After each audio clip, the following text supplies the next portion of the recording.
साक्षात कुबेर भगवान आए हैं गोकुल को समृद्ध करने। हैं? सब विस्तार से बताती हूँ, आप बैठो तो सही।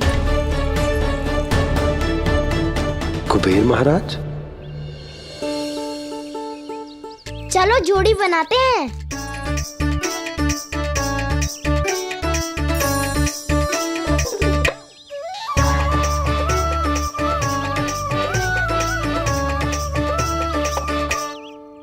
मुझे तो किसी ने ना चुनो, मैं क्या करूं?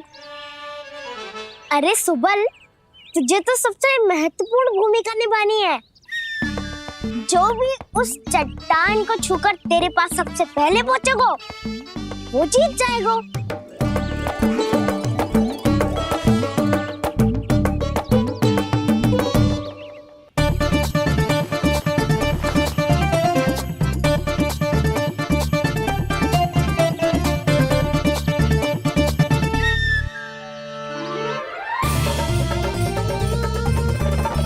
आरंभ करो।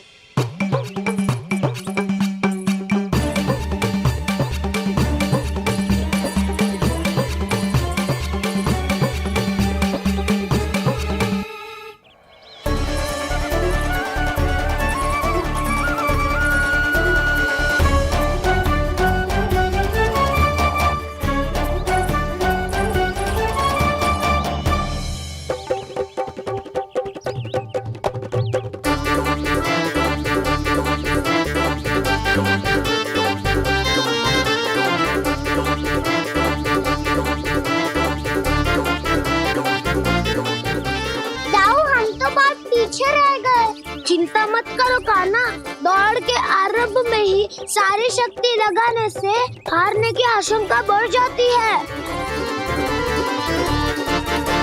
देखो वो दोनों थक रहे हैं, यही समय है अपनी गति बढ़ाने का।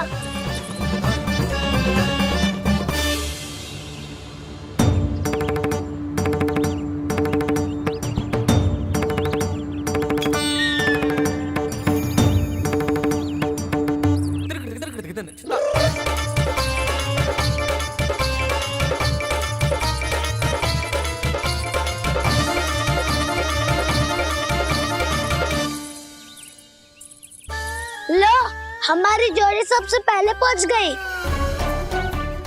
देखा मेरा बलदाव का बल।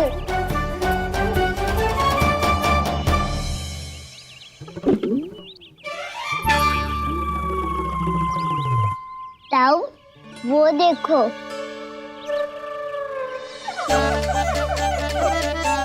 मैया,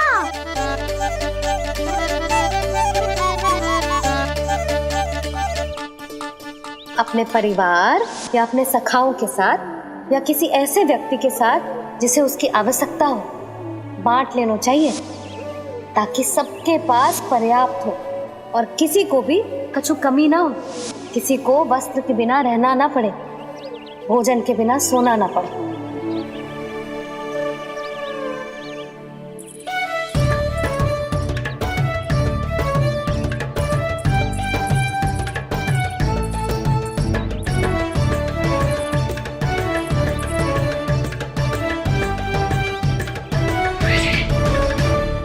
लग तो है इससे भूख लगी है।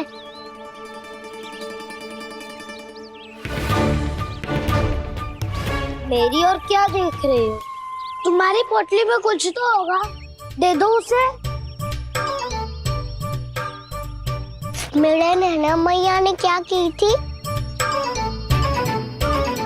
जब हम किसी और को देते हैं ना, उससे अनेक गुना नारायण हमें वापिस कर देते हैं।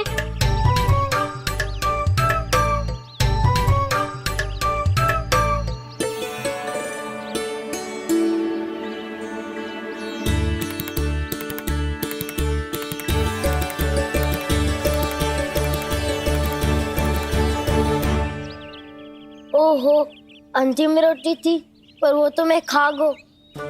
अब तो बस मेरे हाथ में माखन लगा रह गो है।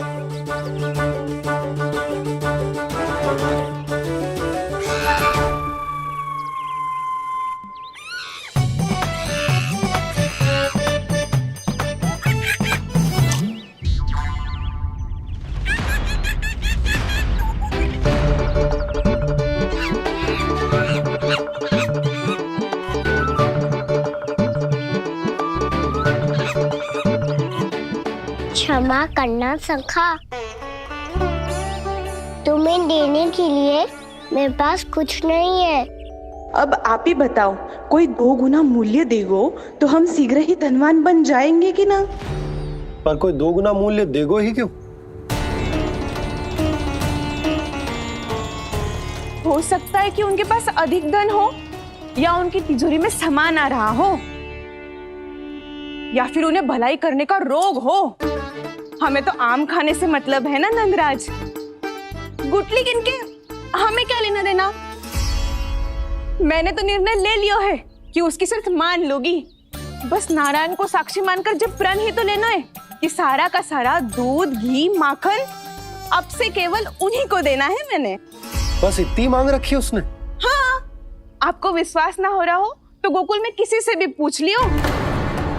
2 गुना दाम दियो है परमानंद जी ने, इसलिए तो सबके सब आनंद के सागर में गोते लगा रहे हैं।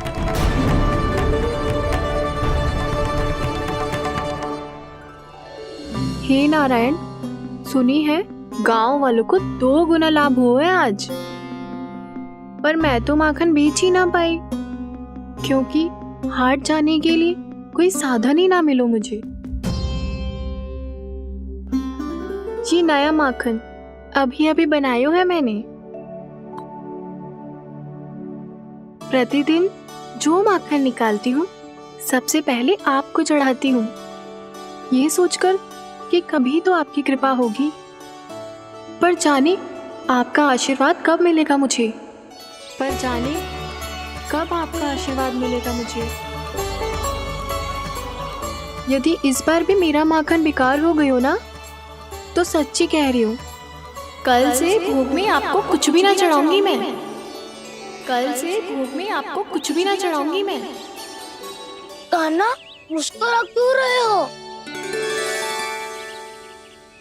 वानर महाराज की भूख कैसे मिटानी है पता है मुझे। कैसे? माखन से। पर माखन कहाँ मिलेगा? सावित्री मौसी के घर से। तो क्या तुम फिर से माखन चुराने की सोच रहे हो? डाउन मेरी बात प्रश्न ही नहीं उठता, इसकी अनुमति नहीं दूंगा मैं। गोकुल वासियों को ऐसा वचन देने की अनुमति ना दे सकता मैं। बिना सोचे समझे कैसे वो किसी अपरिचित व्यापारी के शब्दों पर विश्वास कर सकते हैं?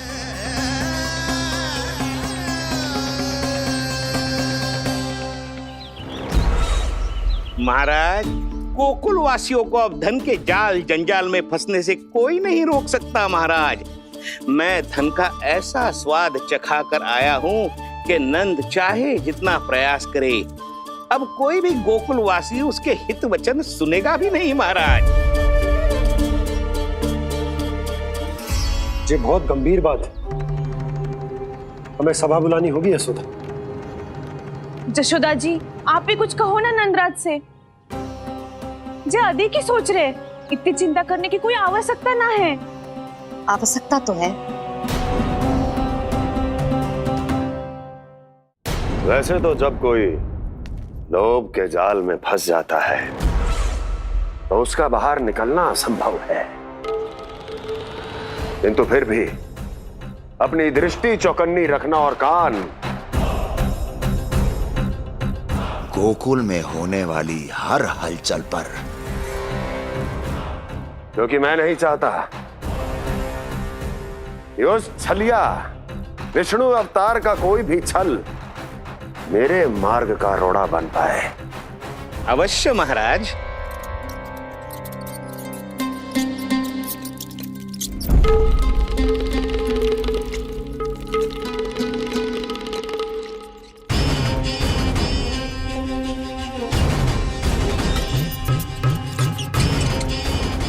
लोभ। ध्यान रहे परमानंद, गोकुल वासियों पर लोभ का प्रभाव हर बीतते क्षण के साथ बढ़ता चला जाना चाहिए। महाराज, जैसे किसी कबूतर को बिल्ली दबोच लेती है, वैसे ही मेरा फैलाया हुआ लोभ गोकुल वासियों को अपने पंजों में दबोच लेगा, सब झटक लूंगा।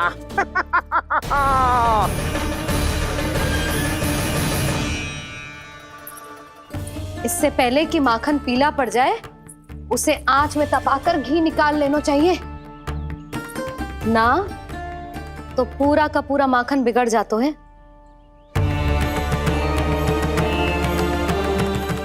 मैं अभी बोला से कहकर सारे ग्वाल ग्वालियरों की सभा बुलाता हूं। मुझे सबसे बहुत महत्वपूर्ण विषय पर बात करनी है।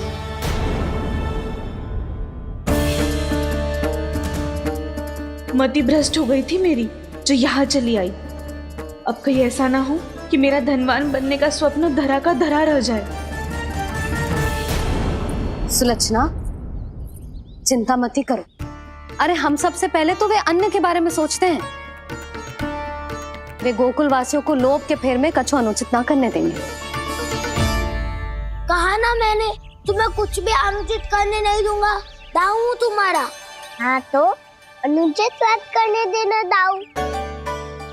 पर मैं तो भलाई करना चाहता हूँ। भलाई? किसी की अनुमति या सहमति के बिना उसके यहाँ चोरी चुप के माखन खा लेना भलाई नहीं, चोरी कहलाती है। सखाओ, तुम ही बताओ, किसी भूखे प्राणी के लिए भोजन की व्यवस्था करना क्या तो है? भलाई। पड़े पड़े माखन सड़ने के स्थान पर किसी का पेट भरे, वो क्या तो है? भलाई। किसी की मन की इच्छा पूरी करना क्या हो तो है? भलाई। ठहरो ठहरो, चोरी करके किसकी मन की इच्छा पूरी करोगे तुम?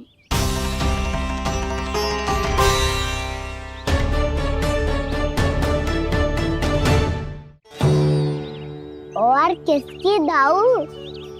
स्वयं सावित्री मौसी की। वही तो चाहती है कि मैं उनके घर आऊं और ढेर सारा माखन खाऊं।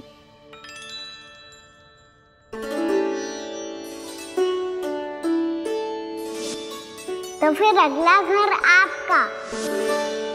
क्षण भर तो ऐसा लगो जैसे कान्हा ने मेरे मन की इच्छा सुन ली हो।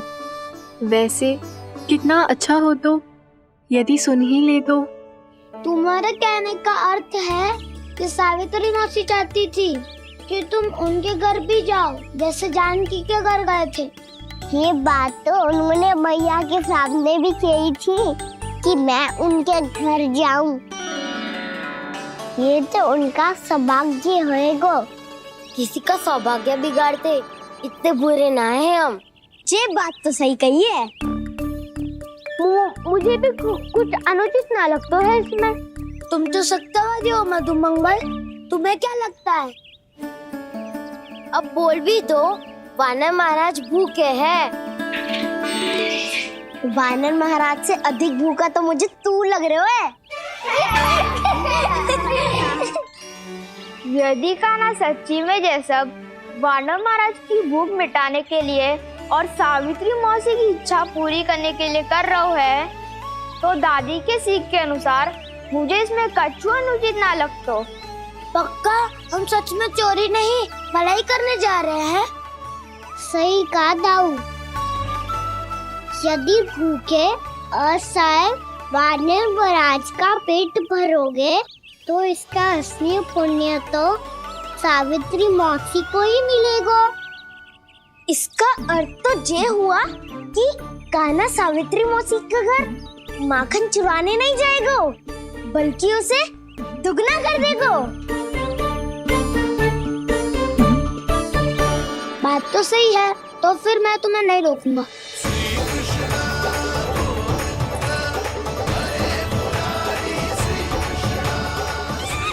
पर इस बार हम तुम्हें अकेले न जाने देंगे सखा। हाँ, हमें भी पुण्य अर्जित करना है और माखन भी।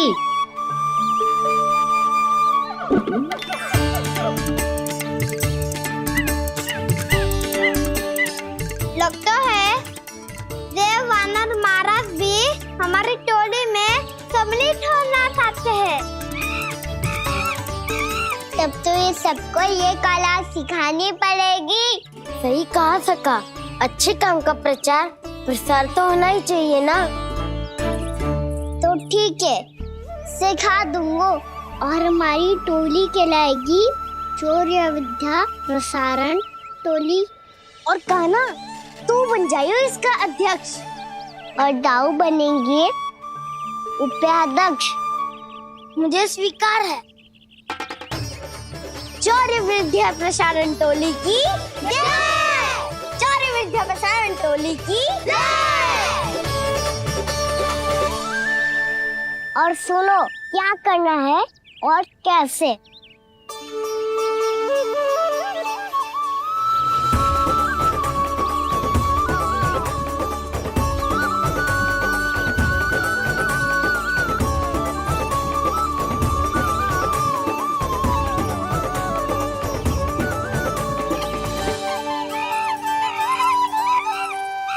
आया कन्हैया रे आया रे माखन का चोर, रोके रुके ना ये सरपट लगाता है दौड़। तुम सब वहाँ छुप जाओ, मैं भीतर देखता हूँ। न ध्वनि कोई हो न पता कुछ लगे, आए चुपके से ग्वालों की टोली। चाहे कितना बचाओ छिपाओ कहीं, सारा मक्खन ये कर जाए खाली। मुख से तो लगता है सरल ये बड़ा भीतर से चंचल ये छल से भरा है ये नटखट बड़ा चिपचोर।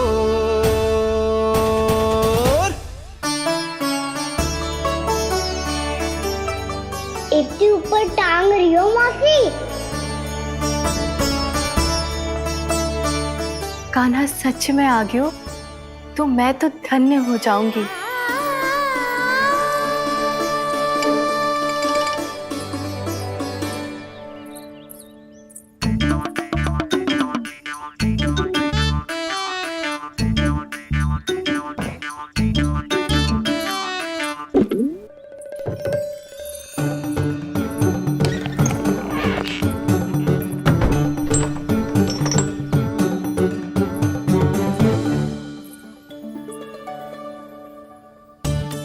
मन तो करता है सारा दूध दही माखन उसे बुलाकर अपने हाथों से खिला दूं। मुझे बुलाना भी चाहती हो और अनजाने में मेरे लिए कठिनाई भी बढ़ा रही हो। पर मेरे यहाँ क्यों आएगा कान्हा? इससे अच्छा तो यही होगा कि कल माखन बेचने के लिए कहीं से सकट का प्रबंध कर लूं।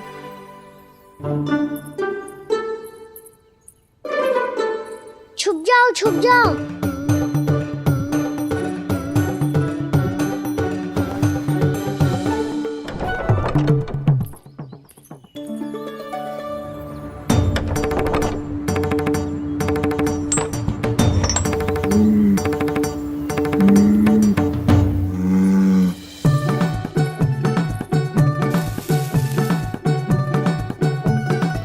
वैसे भी वो ठहरा राजकुमार, एक साधारण गोपी के यहाँ का माखन काहे खाएगो।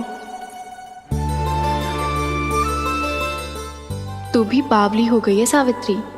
कान्हा आना भी चाहे तो इतनी दूर आएगा कैसे?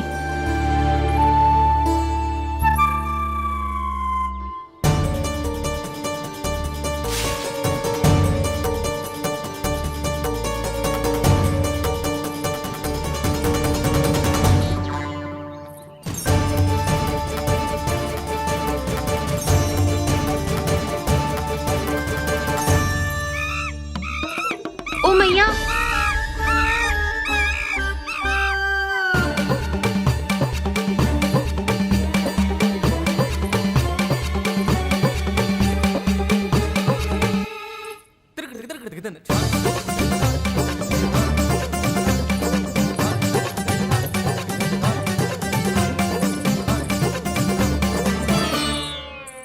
सब खड़े हो जाओ।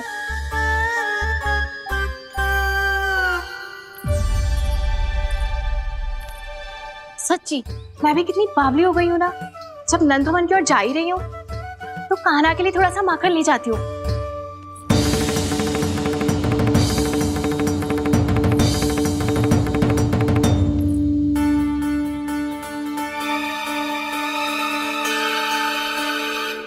कान्हा, यहाँ ये मेरा स्वप्न है या फिर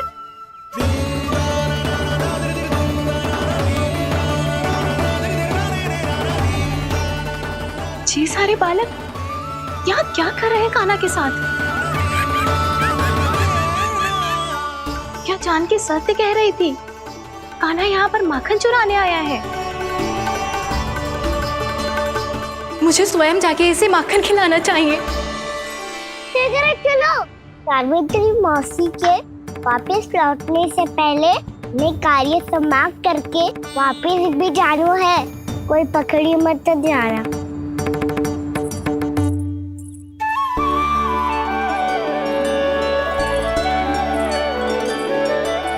ये मुझे देख के भागो तो ना ना, ये जो कर रहा है, जैसे कर रहा है, मुझे करने देना चाहिए।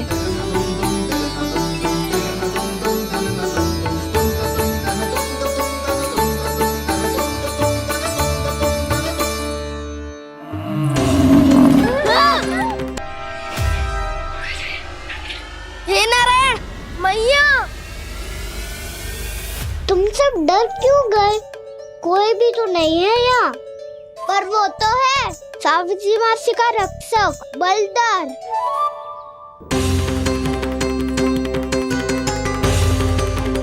हे नारायण, मैं बलधर को भोजन देना तो भूल ही गई, और भूखे पेट तो वो हिंसक हो जाता है।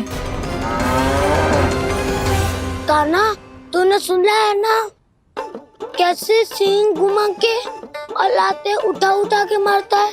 बलराम नहीं है जो तुम्हारी रक्षा करेगा, बलधर है वो।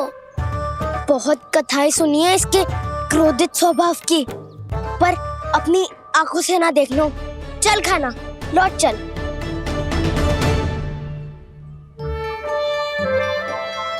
रुक जाओ,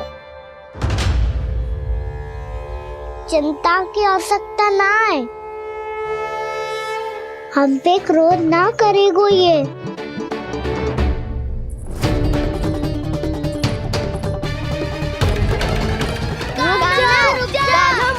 रुक जा कान्हा,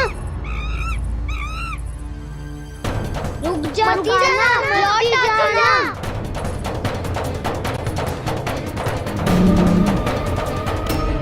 देखो कैसे स्वागत करो है।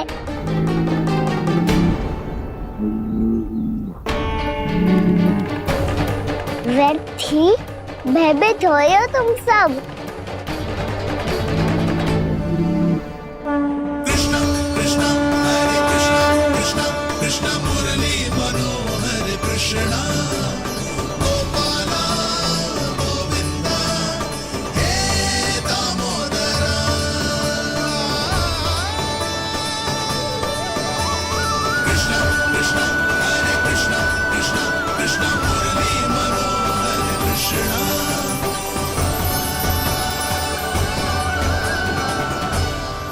बाल कृष्ण ने छुआ तो एक साधारण बैल को है माँ, पर उनके स्पर्श का अनुभव मुझे हुआ है। बलधर, ये जो वानर महाराज है ना, ये मेरे सखा है, बहुत भूखे हैं ये, इसलिए हम इनके लिए तनिक माखन देने आए हैं। हमारा साथ दोगे ना? मैं भी बहुत भूखा हूँ प्रभु। सावित्री मैया चारा देना ही भूल गईं। आप मुझे खोल दीजिए ना। आप भी अपना कार्य निर्विघ्न कर लीजिएगा और मैं भी घास चर के अपनी भूख मिटा लूंगा।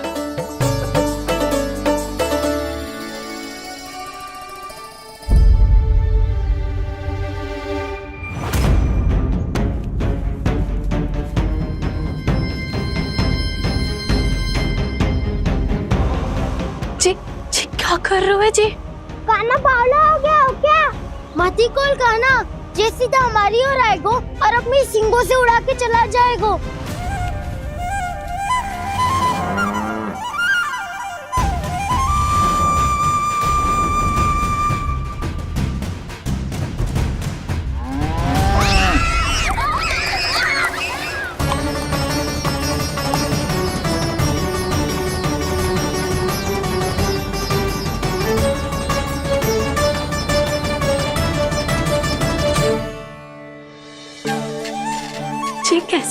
संभव है?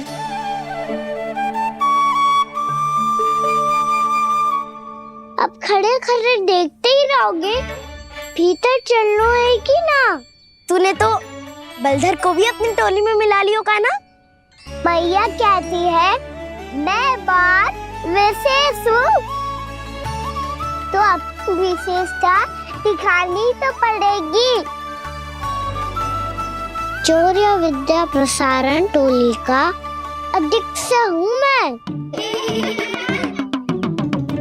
चौर्य विद्या प्रसारण टोली? चौर्य विद्या प्रसारण अर्थात चोरी की विद्या का विस्तार करना। प्रभु, ये बालकृष्ण कैसी सीख दे रहे अपने सखाओं को? द्वार तो बंद है, भीतर प्रवेश करने का कोई उपाय तो खोजना पड़ेगा। सच्ची में मति भ्रष्ट हो गई है मेरी। अब अंदर कैसे जाएगा कान्हा? कहीं वापस ना चला जाए। मिल गो पाए कान्हा।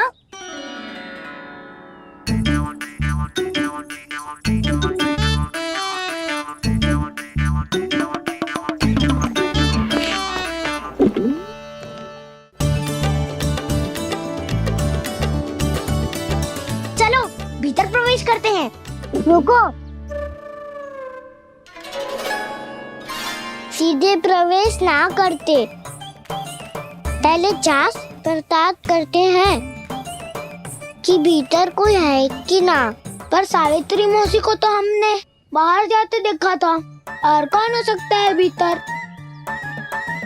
ऐसे बार बलदर था, वैसे भीतर कोई और हो सकता है नारायण, फिर तू ही जा, मैं ना जाऊंगा भीतर।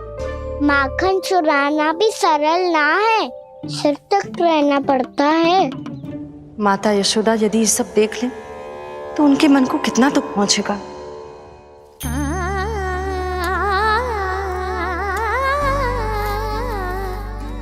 ऐसे जो ठीक ना है लल्ला, जब भूख लगती है तभी मैया की स्मृति आती है तुझे।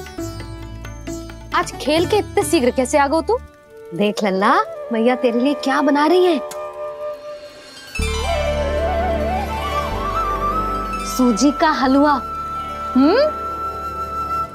अभी भी समय है लल्ला, कछु और खाना हो तो बता दे।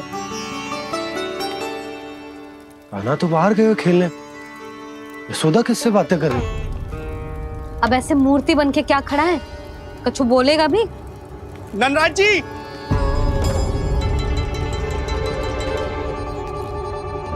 नंदराज जी, लगभग सभी को सभा की सूचना दे दी है, और जो तनिक दूर रहते हैं उनके बंसी गए हुए हैं सूचना देने के लिए, और उपनंद भैया आपकी चौपाल में प्रतीक्षा कर रहे हैं। चलो। देख लल्ला, अभी क्षण भर पहले तो पीछे ही खड़ा था, कहाँ चला गया? देख लल्ला जी, लुक्का छिपी खेलने का समय ना है। चल मिलके नारायण को प्रसाद चढ़ाते हैं। कान्हा, कहाँ चला गया?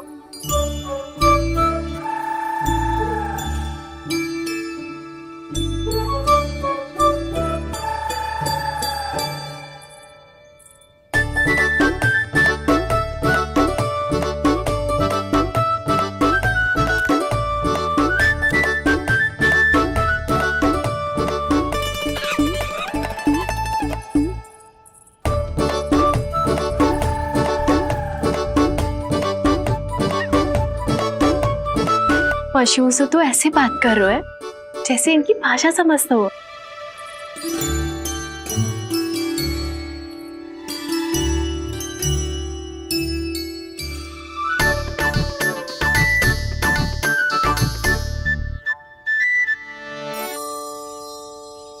लग तो है यही रखा है सारा का सारा माखन।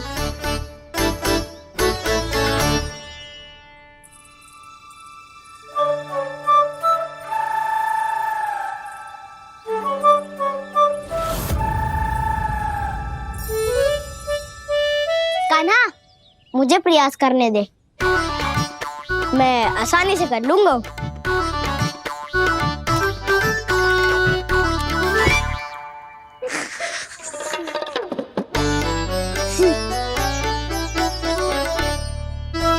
सावित्री के घर की कुंडी इतनी आसानी से नहीं खुलेगी लल्ला।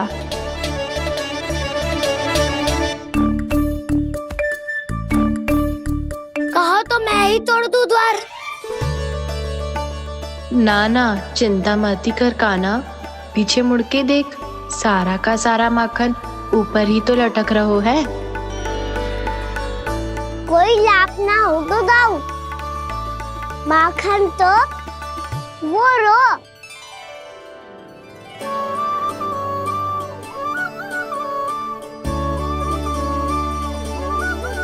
पर जे तो इतनी ऊपर है कि इसे उतारने के लिए हाथी बुलाना पड़ेगा।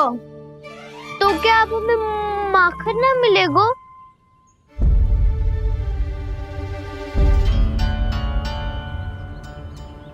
मुझे क्या पता था कान्हा कि तू सच्ची में आने वालो है। ना तो मैं इतनी ऊपर लटकाती ही ना, ऊपर से चौकी भी रसोई घर में बंद है। ये तो स्वयं चाहती है कि कृष्ण इनका माखन चुरा ले। अविश्वसनीय है ये। यही तो लीला है देवी, लीलाधर श्री बाल कृष्ण की लीला, श्री बाल कृष्ण की लीला। कोई उपाय ना है कान्हा? इतनी पर्वत जितनी ऊंचाई पर तो चढ़ ना सकते हम। चढ़ सकते हैं सखा, यदि हम ही पर्वत बन जाए तो कुछ भी कर सकते हैं। इतनी चतुराई कहाँ से लायो है जे?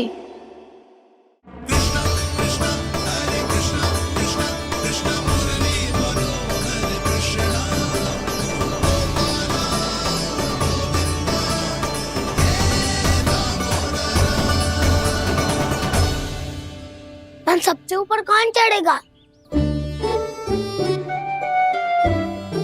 नाना मैं ना करूँगा, ये संभव ही ना है, मुझसे ना हो पाएगा। मैं चढ़ूंगा सबसे ऊपर।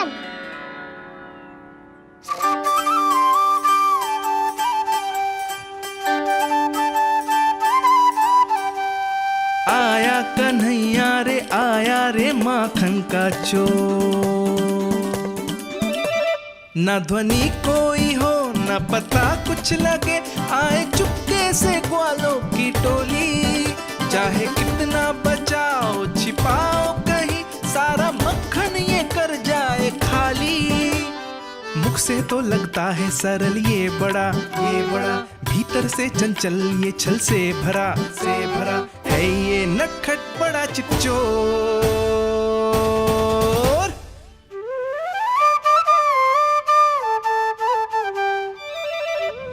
भोला भाला कान्हा है माखन का चोर, भोला भाला कान्हा है माखन का चोर, भोला भाला कान्हा है माखन का चोर, भोला भाला कान्हा है माखन का चोर।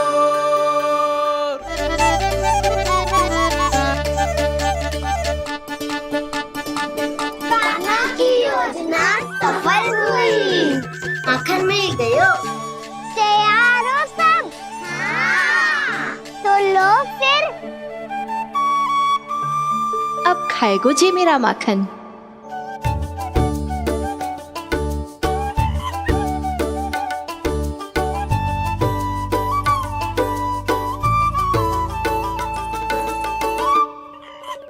वानर महाराज, सबसे पहले तो आप ही लो। हैं?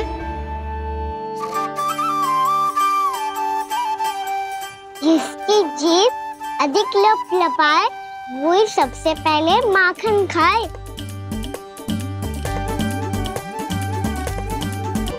स्वयं हाथों से अपने ये बांटे, पूरी टोली को माखन खिलाए, बड़ा नटखट है नंद किशोर। लो दाऊ, ये आपका। सारा माखन जे इन सब में बांट रहो है, स्वयं ना खाएगो। भोला भाला कान्हा है माखन का चोर, अरे भोला भाला कान्हा है माखन का चोर, अरे भोला भाला कान्हा है माखन का चोर। इतनी देर बाद ही सही, अब खा रहो है जी मेरे हाथ का माखन। प्रभु, ये जो भी करते हैं उसके पीछे कोई ना कोई उद्देश्य अवश्य होता है। मैं ये जानने के लिए आतुर हूं कि इस माखन चोरी की लीला के माध्यम से कौन सा संदेश देना चाहते हैं ये? बस यही कि यदि कोई भक्त सच्चे हृदय से भगवान का स्मरण करे तो भगवान अवश्य आएंगे और अपने भक्तों के कर्मों को सुधारने की प्रक्रिया प्रारंभ कर देंगे। फिर चाहे वो भक्त जानकी हो या सावित्री। कृष्ण माखन नहीं खा रहे देवी, ये तो अपने भक्तों के दुष्कर्मों को मिटा रहे हैं ताकि उन्हें जीवन और मृत्यु के चक्र से मुक्ति दिला सके। पर प्रभु, ऐसे तो सारा संसार इन्हें माखन चोर बुलाएगा। ये माखन आत्मा की तरह है और आत्मा तो सदैव से ही परमात्मा की होती है। इसीलिए कृष्ण जो चुरा रहे हैं वो माखन नहीं, ये तो इन गोपियों की चित्त है देवी। अब से जो भी व्यक्ति इन्हें माखन चोर बुलाएगा वो इन्हें प्रेम से चित्त चोर कहकर भी पुकारेगा। वो इन्हें प्रेम से चित्त चोर कहकर भी पुकारेगा।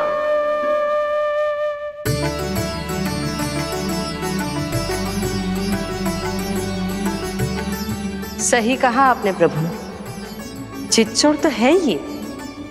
इन्होंने केवल गोपियों का नहीं, अपनी मैया का भी चित्त चुराया है। कान्हा, देख लल्ला, अब सामने आ जा। लल्ला,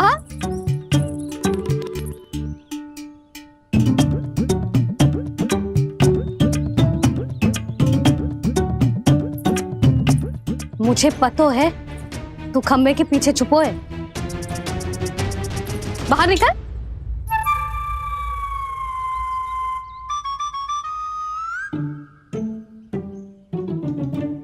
मैया,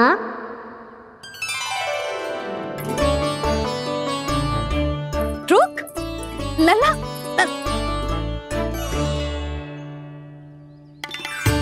ठीक है मत आ, मैं अकेले अकेले पूजा करने जा रही हूँ।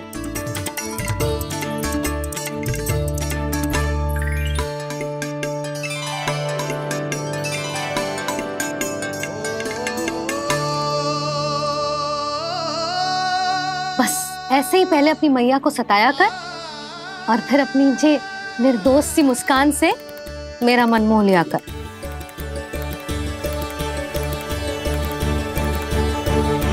और चाहिए?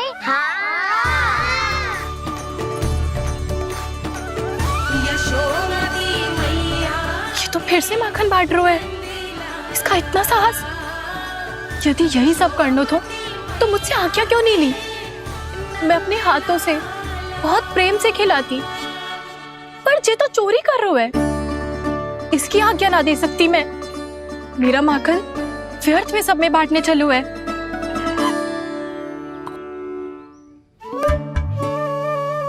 दो वानर महाराज और तनिक ले लो। सखा तो सखा, ये तो वानरों में भी बांटने लगू है। और चाहिए? नाना, नन्ना है, भैया ने क्या कही थी? लोभ बहुत भयानक राक्षस है। पर कान्हा, अभी तो गले तक ही गया है माखन। पूरे मटके चट कर गए और माखन अभी तक गले तक ही पहुंचा है। हाँ, भूख तभी मेरी भी ना मिटी है। वसंता, इसे तुम ले लो।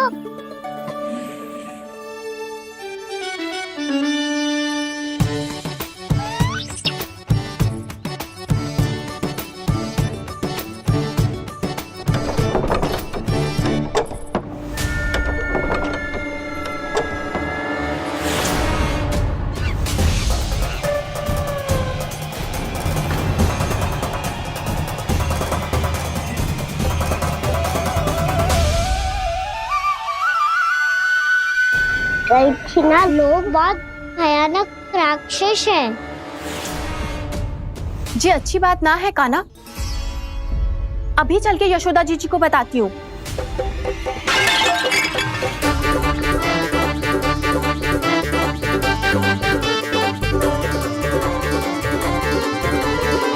पर आप ही नहीं तो कही थी कि आप किसी को कछु ना बताती, बल्कि प्रसन्नता से खिलखिल जाती।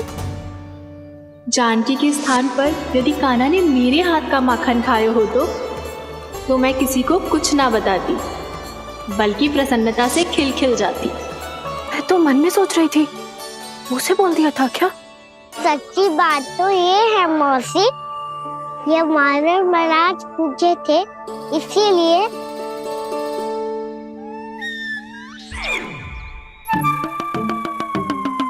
कल मैं इसीलिए ना बेच पाई क्योंकि हाट जाने के लिए सकट ही ना मिलो, और आज बेचने के लिए तो माखन ही ना बचो। चिंता मत करो मौसी, 2 गुणों से भी अधिक मिलेगा। भूखे की भूख मिटाने का पुण्य प्राप्त किया है आपने। बस आप मैया को कछु मत बताइयो।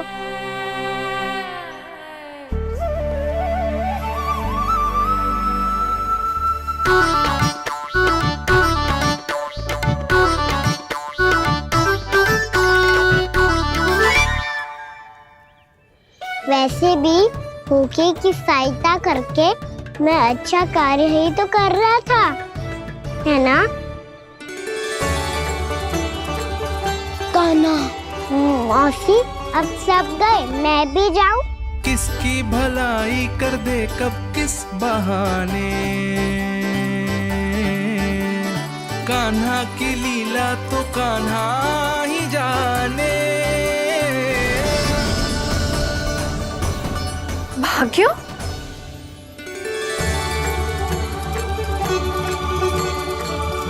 कान्हा, एक तो चोरी की और ऊपर से मूर्ख बना के भाग को। जी ठीक ना है, मुझे यशोदा जीजी को बताना ही होगा, और वो भी इसके घर पहुंचने से पहले।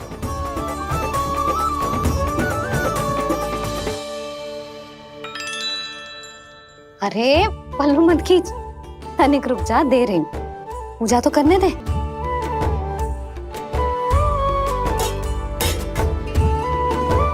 ले, अब जितना मन करे उतना प्रसाद खा।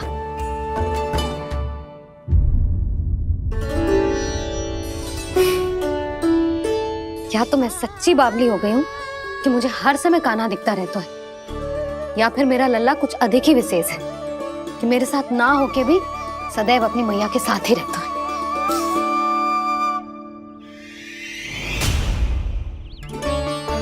आज तो कैसे प्राण बचे, नारायण ही जानते हैं। मैं तो पाऊ को सिर पर लेके ऐसे सरपट भागो, ऐसे सरपट भागो कि पूरे गोकुल में बड़ बोले, इस समय तो बड़ी बड़ी मत हाको। पर असली लाभ तो वानर महाराज ने उठाया है। पूरी की पूरी मटकी अकेले लेके निकल लिए। ये हमारी प्रतीक्षा कर रहा था ताकि हम माखन बांट सके। हमारे साथ ना दाऊ, उनके साथ।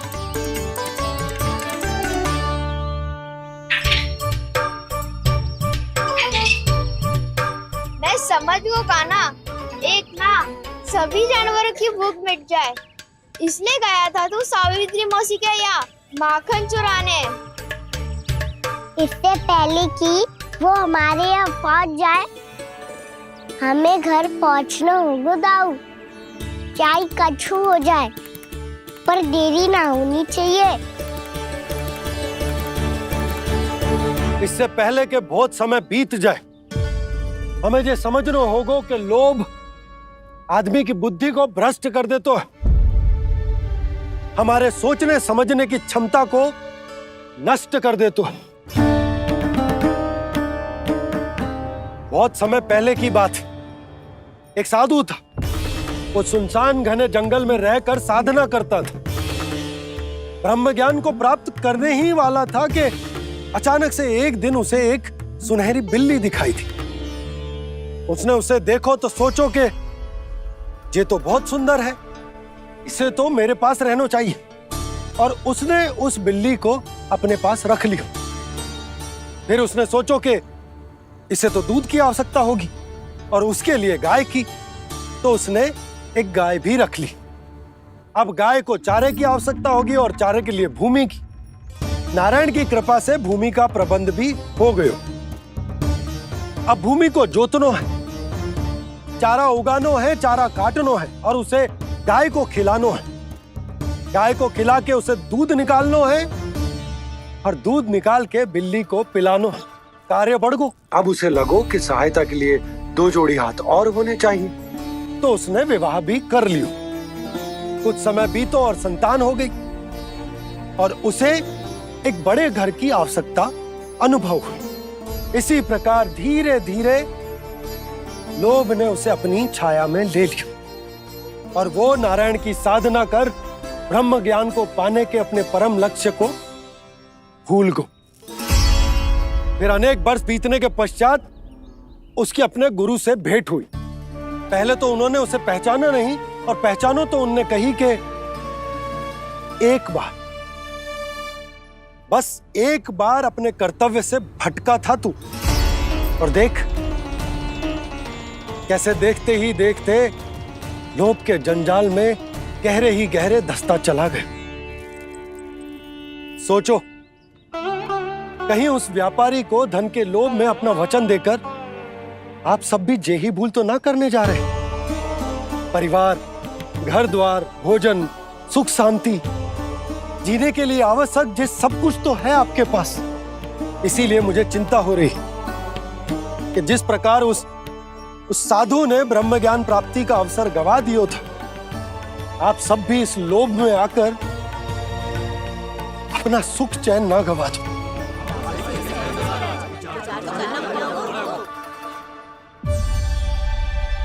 लग तो है बात सबको समझ आ रही है।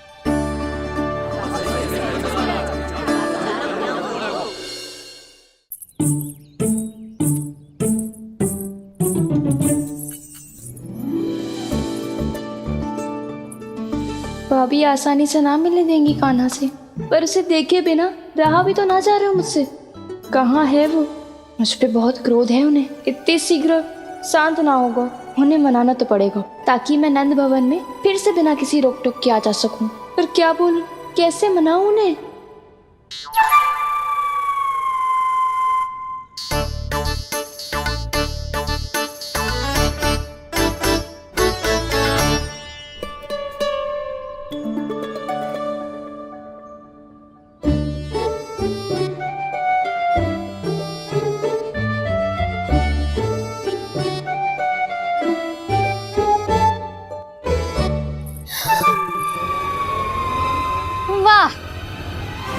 जिसने मेरे लल्ला पर चोरी का आरोप लगायो, वो ही आज मेरे घर में चोरी चोरी प्रवेश कर रही है। नाना भाभी, ऐसी कोई बात ना है। मैं तो बस ये देखने आई थी कि जसोदा भाभी का क्रोध शांत हुआ कि ना? सुन ले जानकी, मेरा क्रोध उसी दिन शांत होगा जिस दिन तू सारी गोपियों के सामने मेरे कान्हा पर लगाया आरोप वापस लेगी। चोरी करेगा तो आरोप ही लगेगा ना जीजी। फिर से आरोप? सावित्री, तू भी?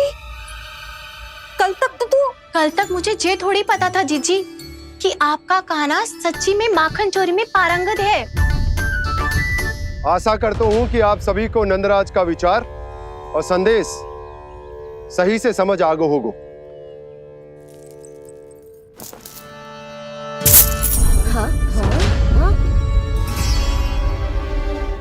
सिक्कों की खनक बता रही है कि पोटली कितनी भारी है। एक ही दिन में कितनी धन पा गई जे। हमें भी इससे अधिक धन अर्जित करना होगा, तभी तो हम अपने उज्जवल का भविष्य उज्जवल कर पाएंगे। पहली बार कछु बुद्धि की बात की है तूने। नंदराज, हमारे मन में आपका बहुत सम्मान है, पर हम जो करना चाह रहे हैं वो लोभ ना है, वो तो विकास है। हाँ हाँ नंदराज, हम अपना और अपने संतानों का भला बुरा सोचे बिना कब तक अपना जीवन इस प्रकार जीते रहेंगे? फिर पिछले 4 वर्षों से हमने आपको कर भी तो ना दियो है। मुझे तो लगता है कि नंदराज की बातों पर शांति से सोच विचार के बाद ही कुछ निर्णय लेना चाहिए। ऐसा मौका बार बार ना आता। नहीं, हमें सोच विचार कर निर्णय लेना है सबने।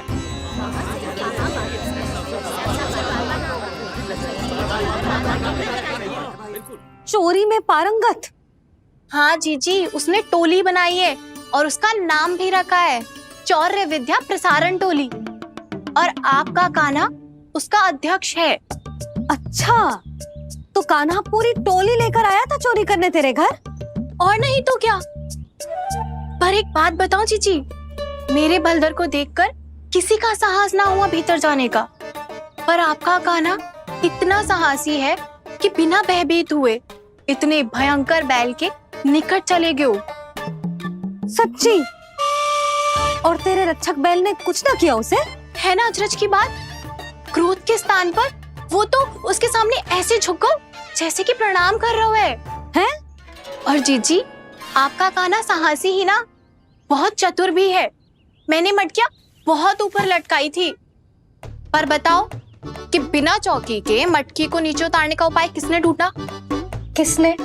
आपके चतुर कान्हा ने। उसने अपने सखाओं को पर्वत बनायो और एक पक्के सेनापति की तरह बिना भयभीत हुए उनके ऊपर चढ़ गयो और मटकियां उतारने लगो। और एक ही ना, तीनों की तीनों मटकियां उतार ली। तीनों? हाँ जीजी। और वो इतना दयालु है कि पहले एक मटकी का माखन सब में बांट दियो और फिर बची हुई 2 मटकियों में से एक मटकी अपने सखाओं को दे दी और फिर दूसरी मटकी एक भूखे वानर को दे दी। और फिर जब मैं उसके सामने जाके प्रश्न करने लगी तो उसने मुझे अपने तर्कों के जाल में उलझाया और बड़ी आसानी से सिद्ध कर दिया कि वो तो परोपकार कर रहा था। मैं तो देखती ही रह गई और शब्द तो ऐसे झड़ते हैं मुंह से जैसे कि फूल। रुक जा सावित्री, पहले तू ये निर्णय ले ले कि तू मेरे लल्ला का गुणगान करने आई है कि उसकी निंदा करने? निंदा करने ही आई हूँ जीजी। जानकी सत्य कह रही थी, आपका कान्हा माखन चोर ही है और बलराम के साथ भागा था। बलराम क्यों?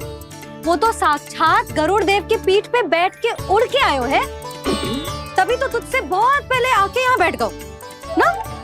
आ देख ले, आजा। देखो कैसे बैठ के सब पहरा दे रहे हैं कि कोई पंछी अनाज ना चुग ले, और तुम दोनों व्यर्थ में इन सब पर दोष लगा रही हो। कान्हा के निकट जाने का प्रयास भी मत ही करना। पहले मेरे लल्ला पर आरोप लगाती हो, फिर उससे मिलना भी चाहती हो।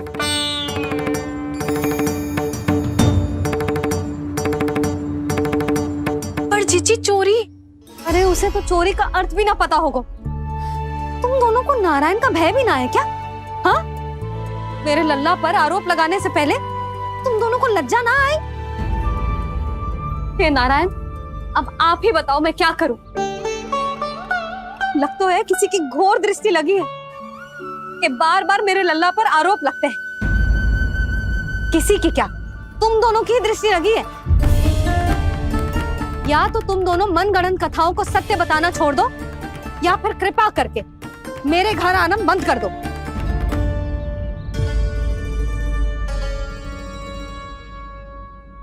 अब दोनों मुंह क्या ताक रही हो? हाँ, जाओ यहां से।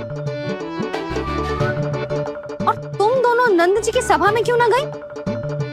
हाँ,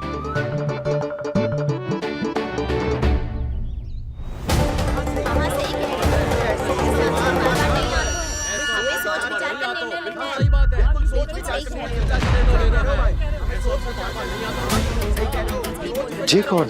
पहले तो कभी ना देखो इसे।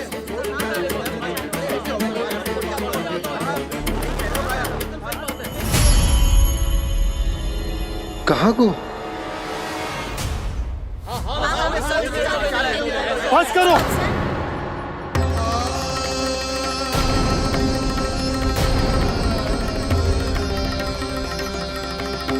मेरी आंखों के सामने मैं गोकुल में इस तरह फूट पड़ते ना देख सकता। राजा हूं मैं, परंतु आज तक मैंने कोई भी निर्णय आप सब पर ना थोपो और ना ही आज थोपूंगा।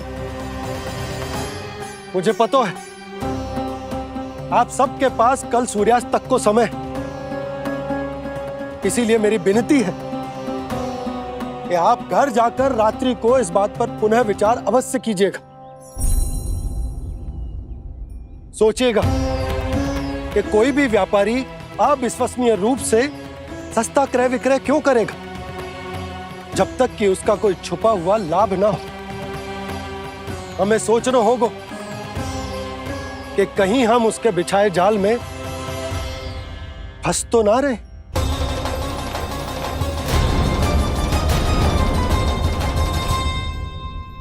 बच गए भैया, जैसे तैसे ही सही, पर समय से पहले पहुंच ही गए हो।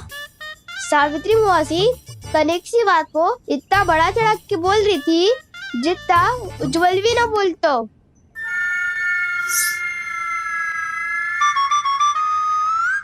वैसे आनंद तो बहुत आयो, सच्ची। हाँ, बेहतर लगा तो माखन भी तो मिला और परोपकार भी होगा। बता काना, और किसके घर जाना है अब? आज ही तो हमें शिक्षा मिली है, इतनी शीघ्र भूल गए तुम सब। लोग के चक्कर में पड़ोगे तो फंसोगे। लोग के चक्कर में पड़ोगे तो फंसोगे।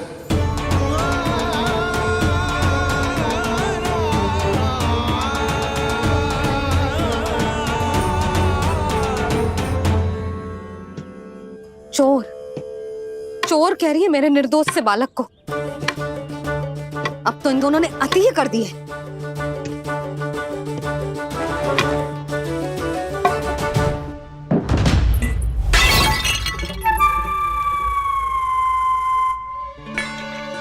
से भी अभी फूटना था।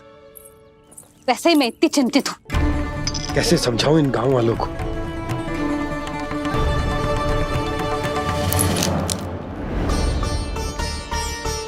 कोई समझने को तैयार ही ना है। लगता है सबकी बुद्धि भ्रष्ट हो गई है। सही कह रही हो यशोदा तुम। मुझे तो लगता है कि सोचना समझना ही छोड़ दिया सबने। अनेकों तर्क देके समझा दियो, सिद्ध कर दियो, पर इनकी मोटी बुद्धि में कछु आता ही ना है। यशोदा तुम तो तर्क की कह रही हो, मैंने तो उदाहरण देकर समझाने को प्रयास किया, पर अपनी बुद्धि के आगे कछु ना समझ में आ रहा इन गांव वालों को। क्या सारे के सारे गांव वाले मेरे लल्ला पर आरोप लगा रहे हैं? जी क्या कह रही हो तुम? मैं तो गांव वालों की बात कर रहा हूं जो नारायण के नाम पर वचन देकर उस अपरिचित व्यापारी को अपने दूध, दही, घी, माखन सब देने को तैयार है। लो कर लो बात। मैं गोपियों की बात कर रही हूँ जो लल्ला पर माखन चोरी का आरोप लगा रही हूँ। और आज तो सावित्री ने भी लल्ला को माखन चोर कह के पुकारो है।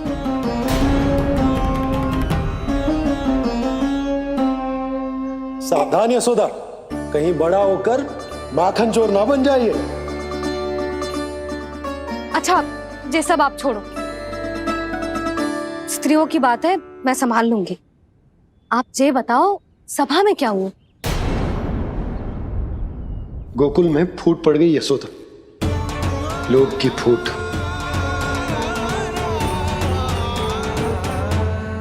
अरे रुको रुको रुको, व्यापारी जी रुकिए रुकिए। नंदराज ने प्रयास तो बहुत किया था व्यापारी जी, पर कुछ व्यक्तियों को छोड़ करके किसी के कान पे जूं तक नहीं रेंगी। इसका अर्थ फूट पड़ चुकी है लोभ की वजह से। बहुत ही शुभ समाचार लाए हो गुप्तचर। अब शीघ्र ही दिखेगा लोभ का चमत्कार।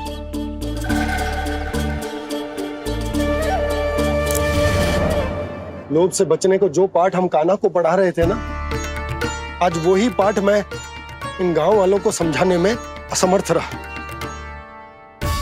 आप चिंता मत करो जी, धीरे धीरे सब ठीक हो जाएगा। तब तक बहुत देर हो जाएगी यशोदा। ये गोकुलवासी मेरे अपने, उन्हें अपनी आंखों के सामने मैं भूल करते ना देख सकता। वो सुलक्षणा वो उस व्यापारी के प्रभाव में आ गए और शंकरी मौसी और सुमति भी सुलक्षणा के मार्ग पर ही चल रही। कान खोल के सुन ले बहू, आज से घर में दूध पीनो बंद, दही खानो बंद और माखन तो बिल्कुल न खानो। पर मैया, पर किंतु परंतु कुछ ना सुननो मुझे। सुलक्षणा की जैसे धनवान बननो है कि ना?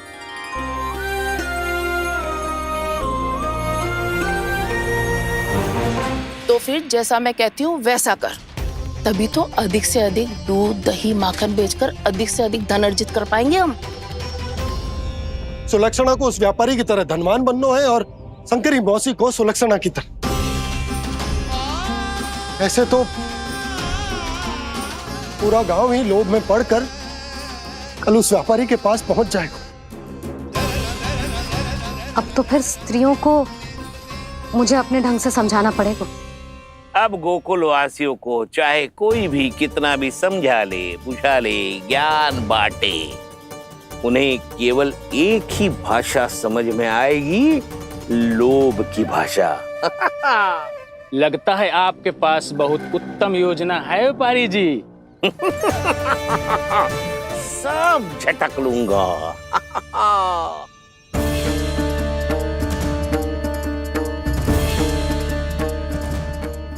आपको क्या लगता है प्रभु, मैया के समझाने से गोपियाँ समझेंगी?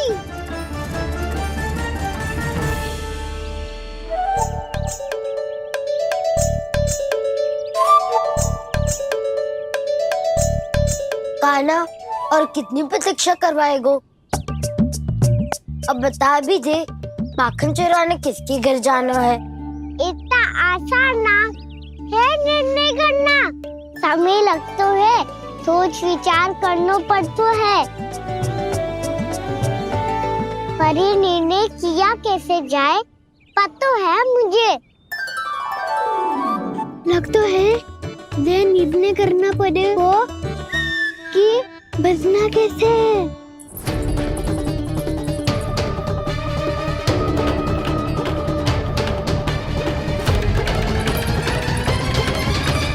सावित्री मौसी ने हमारे 14 विद्या प्रसारण के बारे में सबको बता दियो क्या?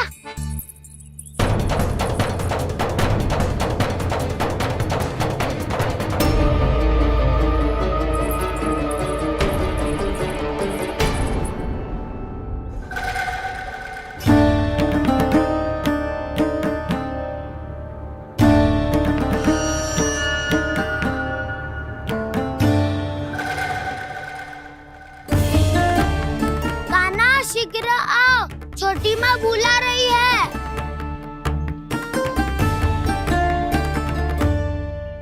अब डांट भी पड़ेगी और कुटाई भी होगी।